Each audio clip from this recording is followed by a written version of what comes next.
I'm Amoka Mom, and I am back with a video response to Bronze Goddess 01 Single Woman Rant from a Married Woman number 2.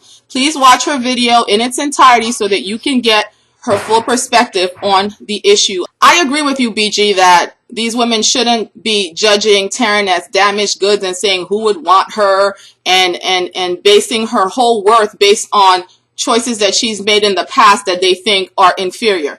I agree with you 100%. That really shouldn't be how a Christian should view another person. But why? Why shouldn't they feel that way? I disagree that it's because it could happen to you. Tomorrow your husband could see somebody better. You could find yourself a single woman with 3 kids. Yes, all that stuff could happen. But from a Christian perspective, I have to believe that what's in here is true and that it really works. And I can't live my life with the expectation that tomorrow all my stuff could fall apart just like it falls apart for everybody in the world. And the reason I'm saying that is because looking at the statistics nowadays, Christians aren't faring better in their marital relationships than people that are not Christians. And part of me wants to almost say that really, what's the point? Either God can do what he says he can do in this book or he can't. What's the point of following him if we have no more hope than anyone else that's out there in the world? So I have to go forward in my marriage expecting the best, expecting that God is going to empower me to do what I need to do, that God is going to cover my husband to do what he needs to do. And if anything should happen, that he'll give me the grace and the strength to work through those things and stand for my marriage and maintain my marriage to the best of my ability.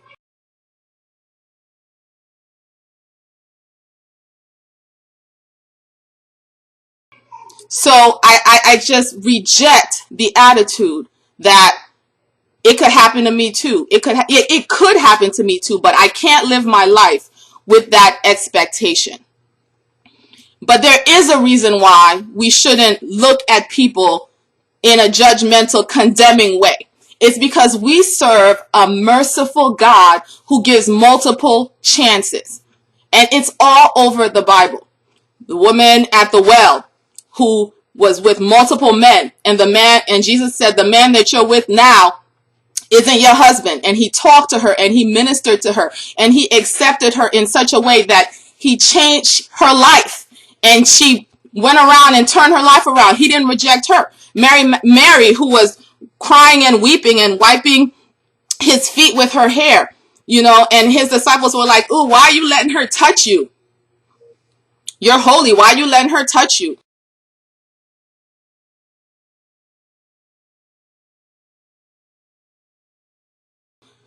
But he embraced her. He welcomed her. And even in my life, I made mistakes and God has welcomed me and accepted me. And he says that if we don't forgive and accept and embrace each other, he won't do it for us. So that's the reason why I believe we should have an attitude of grace and mercy for people who haven't done things perfectly. Not because we know it could be us tomorrow.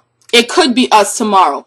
But as Christians, we have to stop having that expectation that just anything could happen to us at any time, and we serve a God who's too weak to stand in the gap. This in no way condemns a Christian who has had difficulties and had things happen that were negative to them. I'm not saying they didn't know God enough, but I can't live my life based on negativities that have happened to people, even though they stood. I have to stand and believe that what's in here is the truth and it works and it's real, or else what's the point? I don't even need to follow this if it's not. So I hope you can receive hear where I'm coming from.